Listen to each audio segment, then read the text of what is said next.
Deyir, Şimir ki, İmam Hüseynin başının daldan niyə keçir? Deyir, üzbəüz deyir, gözünə baxa bilmirdim. Onda da məhəbbətlə baxırdı, deyir. Yəni, hidayət olmağını istəyirdi.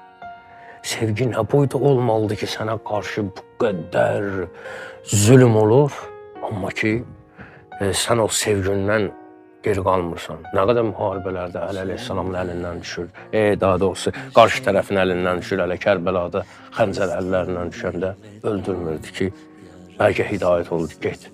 Malikəşlərlə Əli əleyhissalamın bir dənə belə bir söhbəti var. Deyir, say hesabı ilə hamımızı eyni adam öldürmüşük. Nə oldu sən la fəta illə əli ilə seyfə illə zülfüqar. Yəni öz aranda dostlar da belə zarafatlaşanda Əli əleyhissalam deyir ki, düz deyirsən, bizi eyni sayda adam öldürmüşük. Amma sən Abu Avad satanı öldürmüşsən. Mən isə baxmışam ki, bəlkə düzəlmək tərəfi var. Bəlkə bunun övladları nəsə bir babat bir adam olar. Mən seçib öldürmüşəm deyir. Kül olur kalbindeki